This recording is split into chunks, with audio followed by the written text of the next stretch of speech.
Si vous ne savez pas gérer ne serait-ce que votre chambre, vous ne pouvez pas gérer une grande entreprise. Ce sera difficile. Si vous ne savez pas gérer votre vie, qui est un projet, parce que votre vie aussi a besoin de ressources humaines, a besoin de fonds, donc même gérer votre vie, c'est apprendre à manager un projet. Vous voyez pourquoi on va vous parler souvent de votre projet de vie. Donc vous devez savoir faire quoi? Tracer l'argent et répartir l'argent. Dans la planification de l'argent, on apprend à planifier en traçant et en répartissant l'argent qu'on a. Et comment tracer l'argent? Pour tracer l'argent, il faudrait faire quoi? Il faudrait avoir un fichier qui va vous permettre de pouvoir tracer l'argent.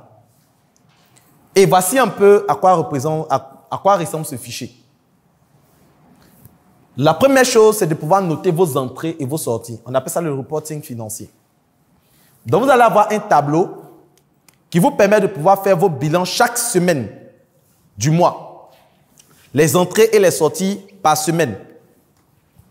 Donc, le numéro 1, vous pouvez avoir comme numéro 1, dépôt tonton. Peut-être votre tonton vous a fait un dépôt. Vous notez dépôt tonton. Vous définissez pourquoi. Vous notez la date à laquelle vous avez fait le dépôt. Et vous notez ça dans entrée. Arachide, pour grignoter, 50. Vous notez. Souscription WhatsApp, pour aller causer sur WhatsApp, 2000. Vous notez. Dépôt pour bébé, 5000. Vous notez. Bon, il y a les gens qui ont bébé 1, bébé 2, bébé 3. D'autres mettent même batterie faible. Donc, vous mettez dépôt bébé 1, 1000 francs. Dépôt bébé 2, 5000. Dépôt pointage 1, vous notez. Pour pouvoir tracer l'argent, pour voir où votre argent est parti. Ça, c'est en termes de dépenses personnelles. Même quand vous montez dans le Baka, vous avez chaud, vous achetez l'eau, vous notez. Notez toutes les dépenses. À chaque fois que l'argent sort de votre poche, vous notez. À chaque fois que l'argent entre, par dépôt, Orange, Western, Move, vous notez. C'est un travail très difficile. Très difficile. C'est important et c'est nécessaire. C'est quand vous allez voir, vous allez faire ça. Chaque semaine, vous faites un bilan. Chaque semaine. Chaque semaine, vous allez faire un bilan et voir dans la semaine qu'elle a, j'ai eu combien qui est rentré et où cet argent est parti. Parce que vous ne pouvez pas améliorer ce que vous ne mesurez pas. Si vous ne mesurez pas, vous ne pouvez pas améliorer. Et c'est là que vous allez voir que souvent, vous allez payer le transport. Parce que vous allez faire le transport, payer le transport pour aller voir ma coco. Ou bien pour aller voir ma CP. Vous notez. Et vous allez voir, est-ce que quand vous allez causer avec votre CP, c'était un actif ou c'était un passif? Et là, vous allez voir avec qui vous devez partir maintenant. Vous allez voir, quand vous avez souscrit pour aller sur Internet, WhatsApp, ça vous a généré combien? Vous avez souscrit 2000, vous allez faire votre bilan. Parce que les gens, aujourd'hui, non, ils nous ont aidés en termes de dépenses. C'est tellement facile. Aujourd'hui, mais les gens vont plus à la cabine pour souscrire, pour se recharger. Après, ton compte Orange Money, Move Money, tu es là, tu as souscrit 2000, 3000. Tu ne vois rien. Quand l'argent est sur le compte, au fait, il dépense ça, tu ne sens pas. Parce que souvent, quand l'argent est dans notre main, selon on calcule beaucoup avant de faire sortir, au fait, tu sens la douleur de l'argent qui te quitte.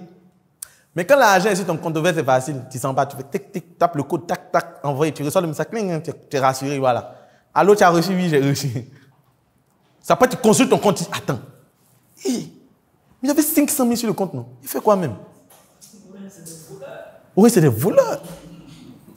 Il ne veut même pas ce qui est fait. À quoi petit truc qu'il a acheté là? Parce que tu ne traces pas l'argent. Pareil avec votre entreprise.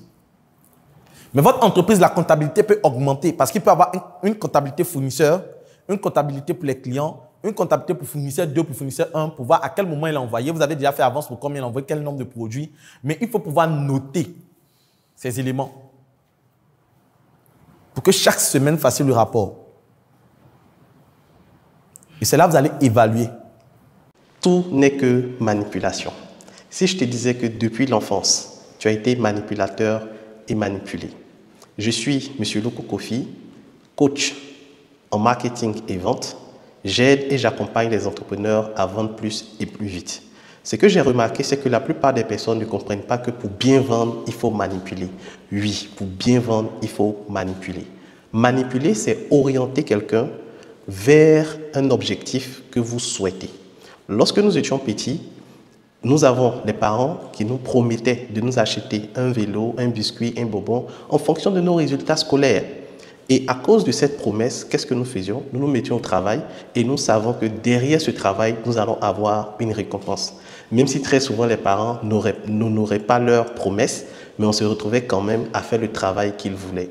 Donc comprendre les techniques de manipulation, c'est comprendre que moi, en tant que vendeur, il y a mon produit qui peut aider le client à passer d'une étape A à une étape B. Si une personne est en surpoids, j'ai un programme ou un thé qui peut aider cette personne à perdre du poids. Si une personne a des difficultés de vente, j'ai un produit ou un service qui peut l'aider à vendre. Si une personne a des difficultés à pouvoir prendre la parole en public, j'ai un programme en art oratoire qui peut aider cette personne à passer de l'étape de peur de prendre la parole en public à prendre la parole en public. Donc, c'est toutes ces stratégies-là que j'ai mis dans ce livre, les techniques de manipulation en vente. Oui, parce qu'en tant que vendeur, tu dois manipuler, tu dois apprendre à manipuler, mais manipuler pour aider tes clients à atteindre leurs objectifs parce que tu as le produit ou la solution qu'il leur faut. Très souvent, tu es bloqué face aux objections de « je vais réfléchir, je vais voir si j'ai l'argent, je vais vous revenir ». Dans ce livre, tu vas pouvoir transformer une hésitation en un acte d'achat. Il y a plus de 33 techniques de manipulation dans ce livre et je te montre de façon stratégique 5 étapes par lesquelles toute personne passe, peu importe son pays, peu importe sa nationalité, pour pouvoir acheter un produit. La première étape, c'est l'identification du problème. Toute personne, avant d'acheter un produit ou un service, va identifier qu'actuellement, elle est dans un besoin. La deuxième étape, la personne va évaluer les différentes solutions qui se proposent à elle. Donc, je vais rechercher une solution pour pouvoir trouver une solution pour régler mon problème.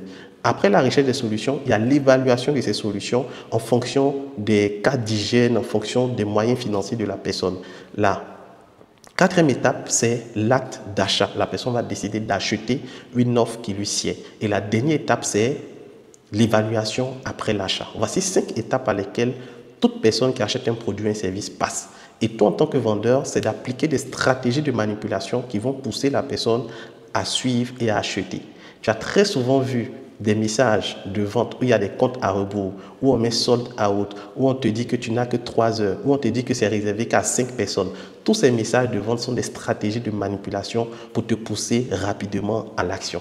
Si toi aussi tu veux passer de manipulé à manipulateur pour pouvoir mieux vendre et pousser tes clients à l'achat, je te recommande le livre « Les techniques de manipulation en vente ». Clique sur le bouton « Acheter maintenant » afin de te procurer ce bijou qui t'aidera à mieux vendre.